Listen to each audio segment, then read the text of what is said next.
Hi, in this video we're gonna learn about the new economic model, macroeconomic model, the ISLM model. We're gonna be discussing the details of this macroeconomic model, of course, during your macroeconomics class.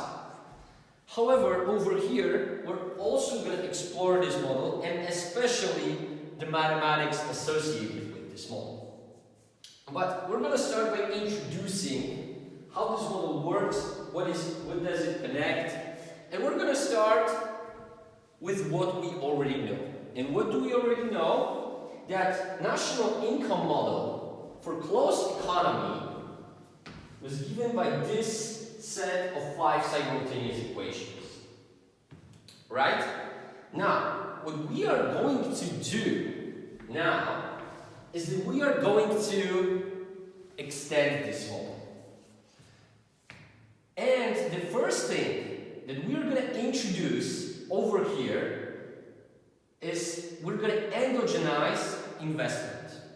What do I mean by that? Look, thus far we're assuming that investment is a given number. We are not explaining it. Now we are changing it. We are making it into endogenous variable. And we are going to assume that investment is a specific function.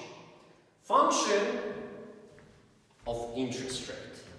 From now on, I will denote nominal interest rate in general, but for us, we will be using only models with constant prices. So for us, it's actually equal to real interest rate. But let's remember that this is nominal interest rate. Okay, now, what is an interest rate? Well, interest rate is price at which you can purchase money. This is price of money. What do I mean by that? Look, if you want to buy some money, and let's just say you're not going on vacation and you want to buy, let's just say you're from Poland, you're going to Germany, you want to buy some euros. Let's just say that you're living in Poland and you need more money than you have. Can you buy it? Of course. You go to the store that sells money, that we usually call a bank, and you can take a loan. How much will you pay? Well, if you borrow $1,000 from the bank, so you bought $1,000 today, for a promise that you will have to pay the bank 1 year from now $1,050. What is the price? Well, the price of purchasing this $1,000 is $50, right? Because this is how much more we have to pay in the future. But look, of course, this 50 would not be very convenient and very informative, so we prefer to express this in terms of percentages. And look, we need to pay $50 out of $1,000. Those two cancel each other out. We get that this is 0.05 or 5%. In this way, interest rate is the price of money. So, this is how many percent more you will have to add, you will have to give back after 1 year. Of course, you can borrow money for a longer period of time, but then the interest would be compounded. This is the subject actually we're going to take up a little bit later. For now, what we know is that nominal interest rate is telling you how much more you will have to pay if you are willing to buy an amount of money from the bank, for example, or from somebody else. So interest rate is our price of money. Okay, so knowing this, we should think about investment and how this interest rate is going to affect investment. Well, when you think about it, you can think about it in two different ways. Well, if, let's just say that interest rate is going up, right? The question is, will the companies invest more or will they invest less? Okay, now let's think about it. What are investments in macroeconomic sense? Remember, investments are purchases of capital goods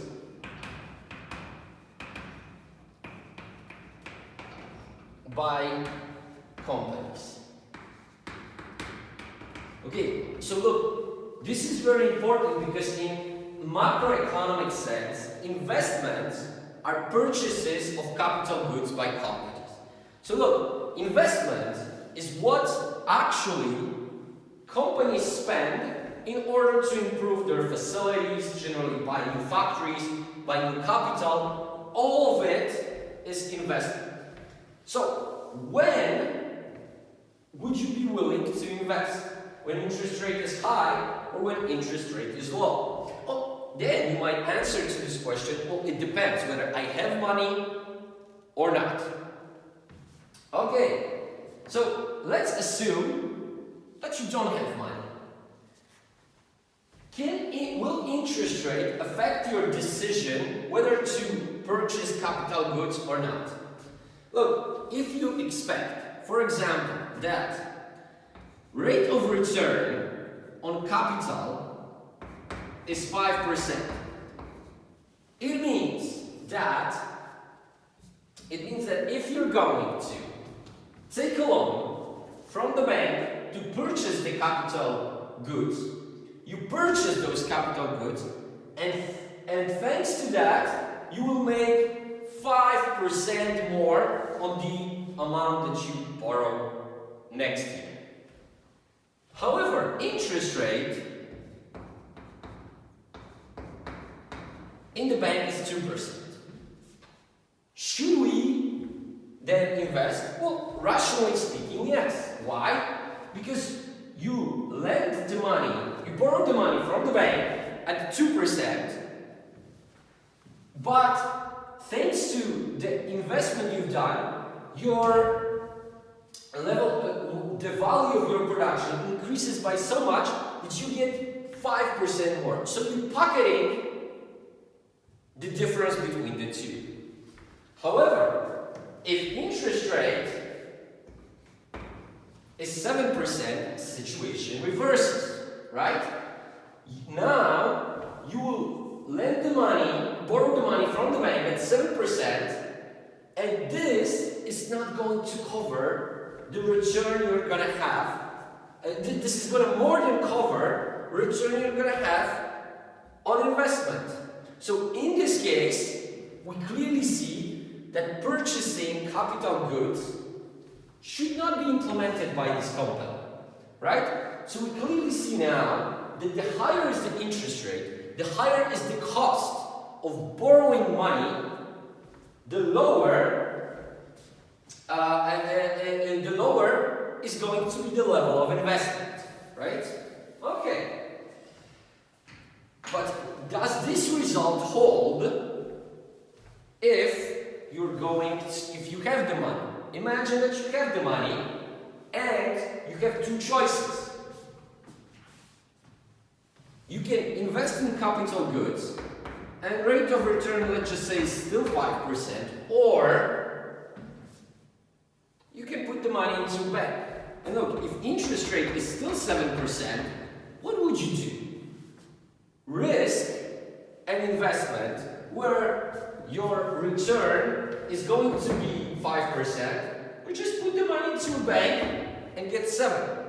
of course, rational person, again, should choose 7%. So again, with high interest rate, no investment, even though you have your own money.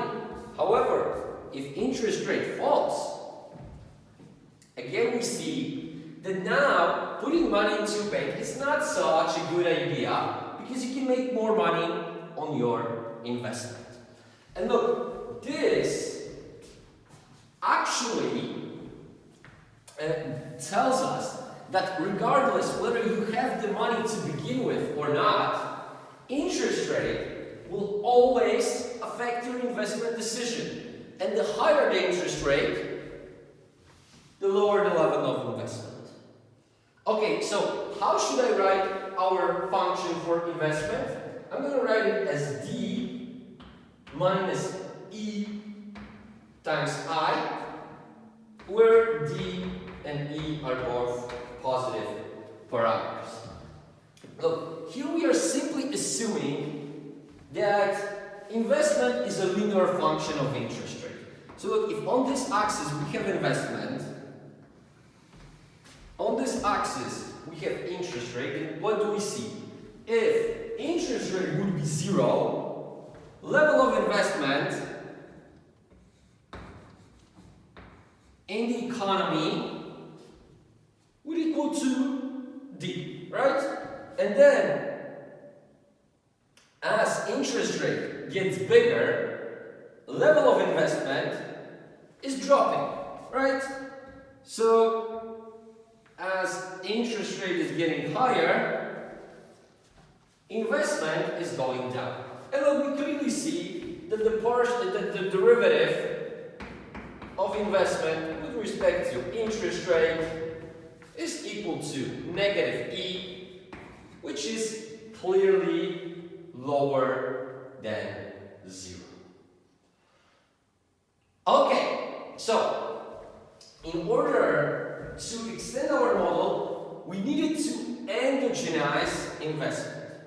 However, look, within this setting, this interest rate that we have over here is not doing as much. Why? Because we do not know what actually gives us the level of interest rate. And in order to answer this question, we should move to money market. Okay. So, money market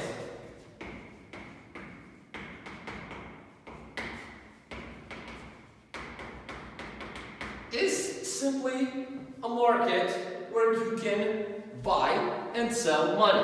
Of course, look, because when you buy money, you need to pay for it later.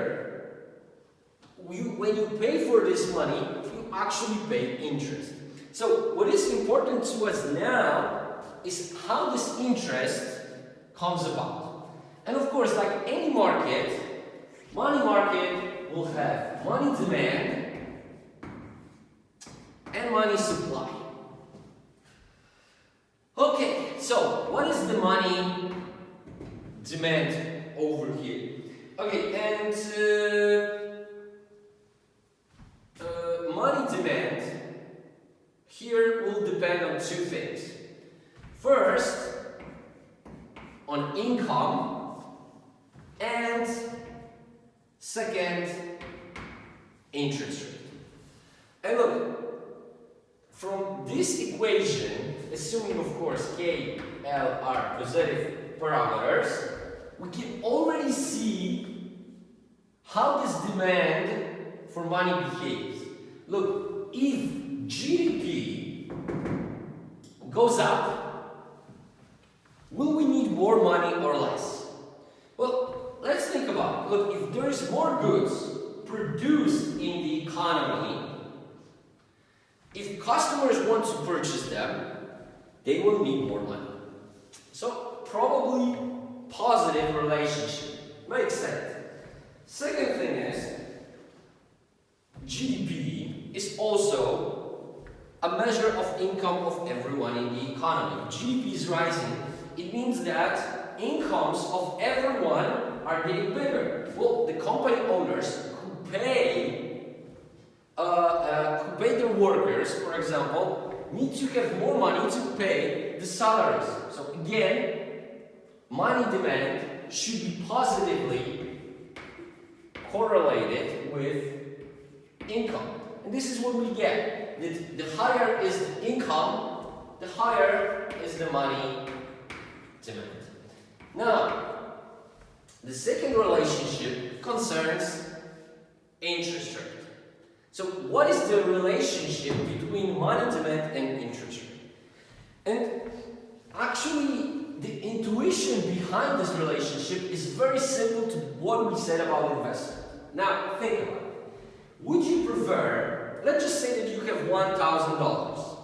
You need it to pay your everyday expenses. However, it's still more than you need, so you will always have something left after you spend all these expenses. Now, you decide how much of this money should I put in the bank. And look, if you have $1,000, and this is, okay, let's just say that this is the money out of which you decide how much to put in the bank. Now look, if interest rate is 2%, if you're gonna keep this money in form of cash in your pocket over the period of 1 year, how much are you going to lose? Well, you're going to lose $20, right? In what sense you're going to lose them? Look, this is what we call opportunity cost. Cost of the best option not taken. You're not physically losing this money. This $1,000 nominal dollars in your pocket is still going to be it'd be the same $1,000 after a year. However, if you, instead of keeping this money in form of cash, put the money into a bank, you will make $20. And this is the money that you've lost because you have not kept your money in the bank. Now, this doesn't seem such a big loss, right? And of course, there is convenience of being able to use money on a day-to-day basis, right? Of course, now with credit cards and debit cards, it's a little bit different, but the principles are staying the same. Now, if interest rate, on the other hand, was 12%, this would mean that over the same period, you're losing $120 in interest by not keeping the money in a bank or not buying bonds with very high interest. So look, again we see that the relationship between money demand and interest rate must be inverse. So, again we can write that the partial derivative of money demand with respect to I this time is equal to negative L, which is clearly lower than 0.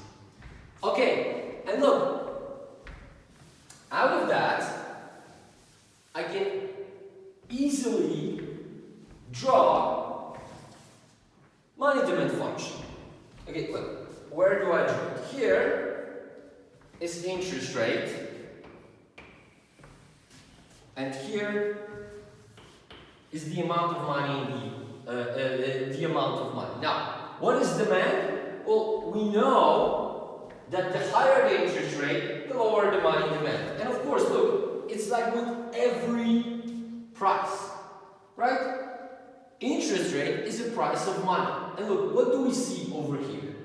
As interest rate gets smaller and smaller and smaller, the opportunity cost of holding money gets lower, right?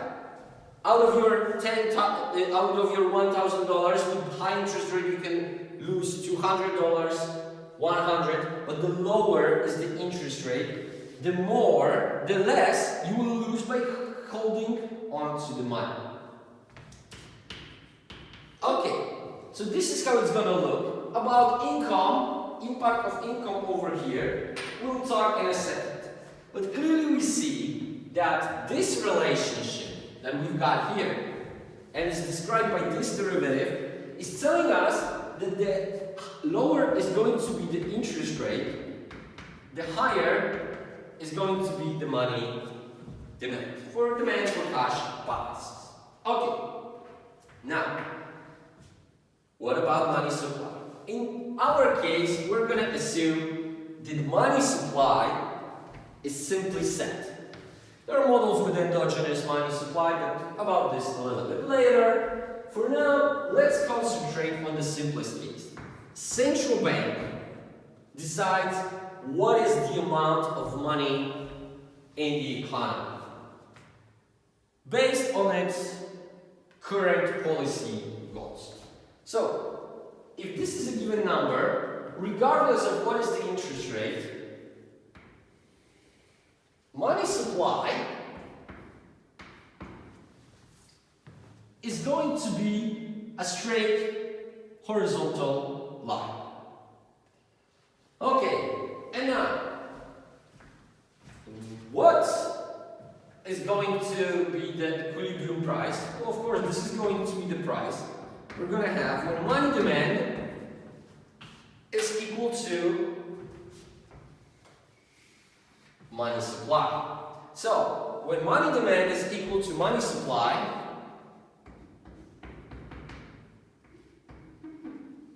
we get equilibrium interest rate, and this interest rate will of course later decide what is going to be the level of investment in our economy. Okay, now let's consider income. What is going to happen if income is going to go up? Well, we know that money demand will go up as well, so we will see it as money demand moving over here, right? And this move will be associated with higher equilibrium interest rate. But there is a second thing that can be done over here. If central bank, for some reason, why we will discuss it very shortly, and you will be discussing it in details during your macroeconomics class. Now let's just say the central bank decides that it wants to lower the interest rate. What should it do? Well, if you want to decrease price of something, you increase supply. So if central bank now increases supply of money, let's just say to this level, we again are going to see new interest rate. But as you see this time, the interest rate was lower. Okay, let's see what we've done. We started with the green equilibrium. Let's call this equilibrium 1.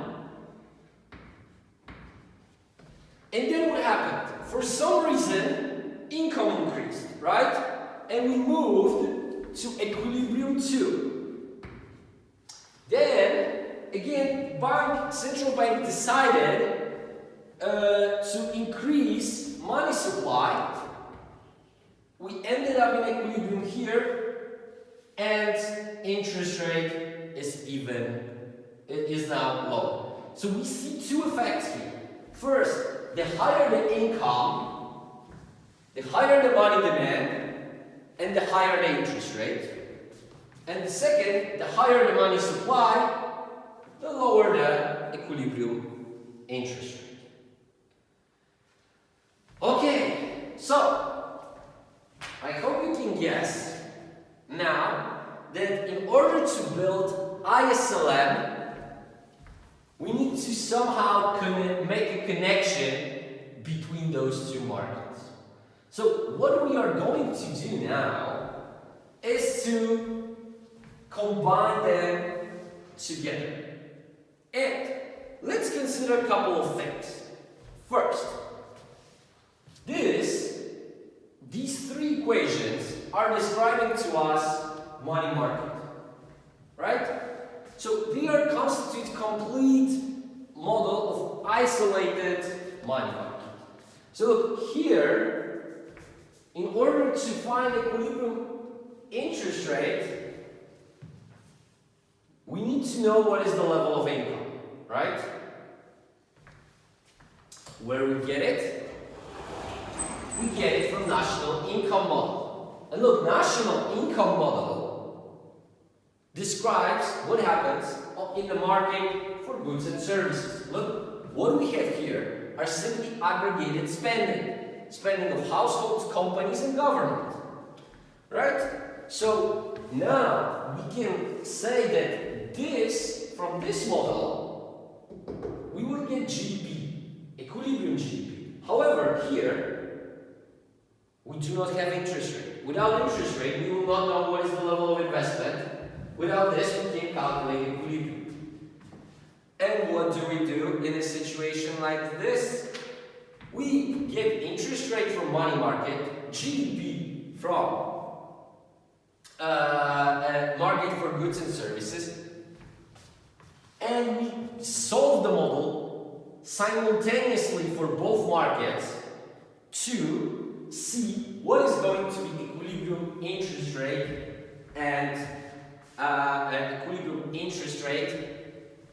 and income. Okay, so what do we do now? Look, maybe now a good idea would be to take this and put this system of three simultaneous equations into just one. And we can do it quite easily. First, I would substitute equation 2 to equation 1. So we're going to get that y equals c plus I plus g 0. And look, now I can substitute this equation over here to get equation for t, and this equation over here, right? Just like we did previously. So we get that y is equal to a plus b times 1 minus t times y, right? Please remember, this steps comes from the fact that I substitute ty over here and y minus ty over here.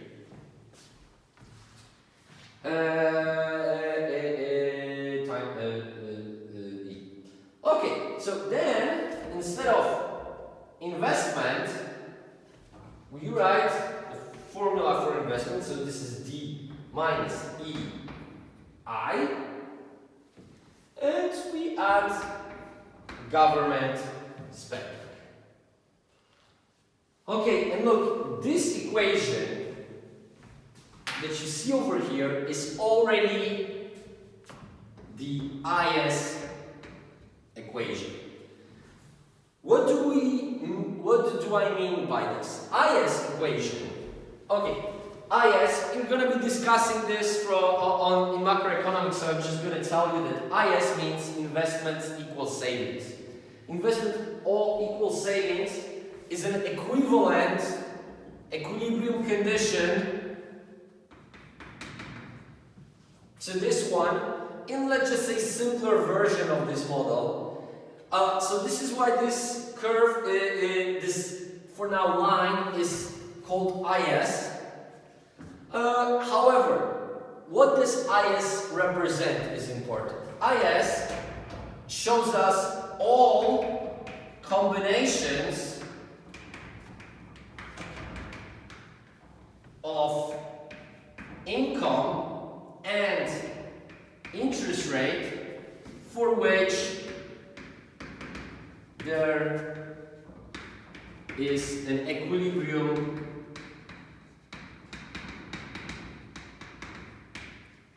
in market for goods and services.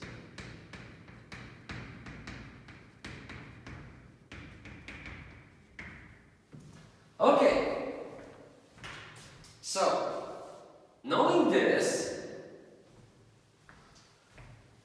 we should think about what we want to do next. And actually, what we want to do next is to draw the IS curve. However, the macroeconomic convention is telling us we should draw it in a very specific manner. And what do I mean by that? I mean that I should be over here, interest rate should be on vertical axis, while y should be on a horizontal axis. Okay, and look, so how can we do it? Look, there is a, let's just say, more conventional, easy way, more conventional and more complicated way.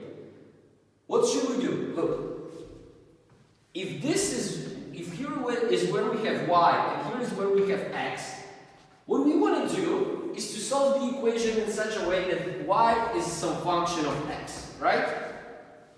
Over here, we could solve this equation for I, right? For I. So I would be over here, and then we would have everything else. Then we could calculate the derivative, and we would see whether the line is actually upward sloping or downward sloping, or we could just start substituting. However, there is a simpler way of doing this, and this is by calculating differential. Okay, so what am I going to do now is that I'm going to calculate differential of this expression, assuming that the only two things that can change is income and interest rate. Let's see what we're gonna get. Okay, dy, right, will change into dy. Now, a doesn't have expression with y, so it's 0, right? Oh, d, let me just make sure, d, we're going to call autonomous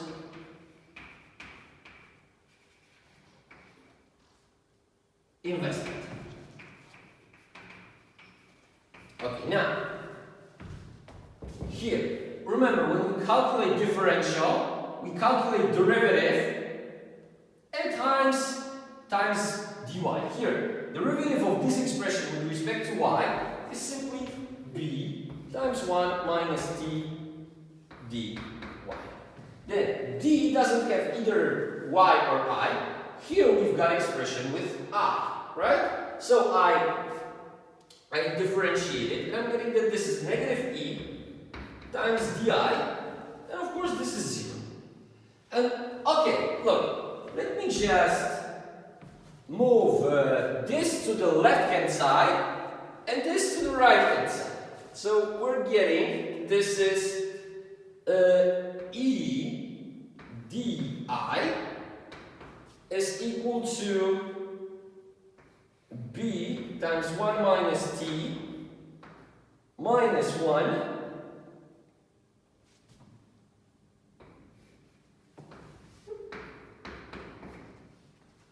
d y. Okay. What do we do next? Look, now let me divide both sides by dy and divide both sides by e. Right? What happens? D, here what we have left is di, here we've got dy, and here we've got negative 1 minus b times 1 minus t divided by e. Now, we remember that e is a positive parameter. 1 minus b times 1 minus t is somewhere between 0 and 1. And here, we've got a minus, which means that this whole thing is positive. This is negative. So look, here, what we've obtained by calculating the differentials is that we were able to actually find the derivative. And derivative is telling us about the slope. Here we see that slope is negative, So we now know that the slope of IS must be negative. And this is how we obtain the IS curve. The IS curve that is showing us all combinations of income and interest rate for which there is an equilibrium in market for goods and services. Okay, and now we can use what we've learned to do exactly the same thing for money market. So, first thing we should do is to substitute first two equations into the third one, which is pretty easy here. This part is less complicated. Okay, and look, this equation that you see over here already is the LM equation. LM means liquidity equals money. Or simply put, it means money demand equals money supply, because liquidity is another form of saying money demand for cash balances, in a way that this is demand for cash that you got, so for the most liquid type of asset. Again, this is something we will be discussing in details during macroeconomics. Okay, but this is our LM. So what is our LM telling us? LM is showing all combinations of income and interest rate for which there is an equilibrium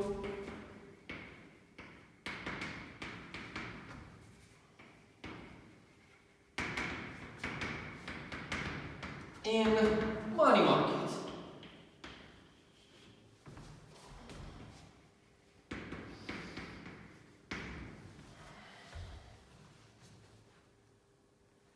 Okay, so knowing this, where are we going from here? Whoa. What we should do next is to draw this line. And look, again, we can do it quite easily by calculating differential and assuming that the only thing that is changing is income and interest rate. So look, again, KY will change into K dy,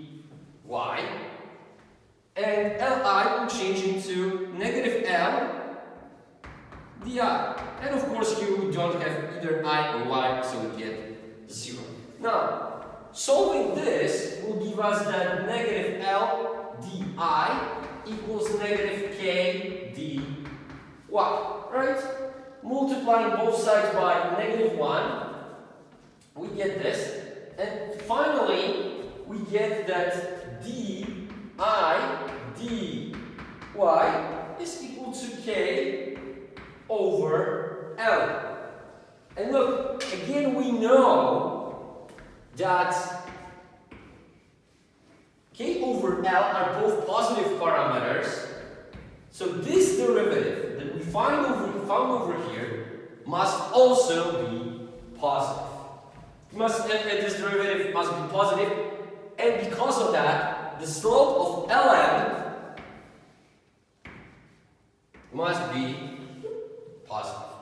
So again, we put Y here, I here, and this is our LM curve. Okay, now what should be our next step? Of course, combining those two results together. How are we going to do it? Well, I hope now it's kind of straightforward. We've got IS, we've got LM. We need to put them together into one graph. And if we do so, we're going to find one very specific point over here. Let's call this point E. This is of course course short-run equilibrium. And look, at this point,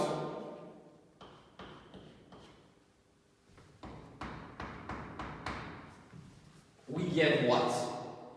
This point has two characteristics. Look, first of all, from IS, we know that all points lying on IS are combinations of interest rate and income for which there is an equilibrium in markets for goods and services.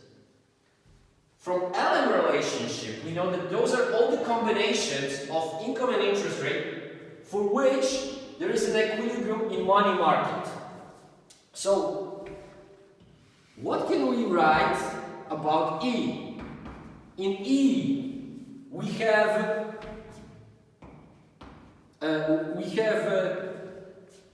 a combination, just one, a combination of interest rate and income for which there is an equilibrium in goods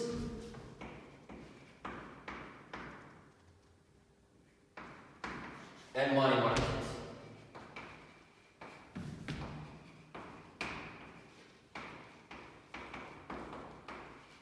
So this point is the only combination of interest rate and income for which there is an equilibrium in both of these markets. And look, what does it imply? It implies that every time when we are I don't know, somewhere over here, economic forces will lead us towards this point. Even if we are over here, we are still not in the equilibrium. We have just equilibrium in market for goods and services, but not in money market. And here we have a situation where there is equilibrium in money market, but not in a market for goods and services. So we expect that this is going to be a short-run equilibrium because this is the only point where there is equilibrium in both markets. Okay, so this is it in terms of introductory information over here. What we're going to do next is that we're gonna find this equilibrium, and then we're gonna see what are the consequences of fiscal and monetary policy that can be undertaken by the government and central bank. Okay, thank you for your attention and see you in the next video.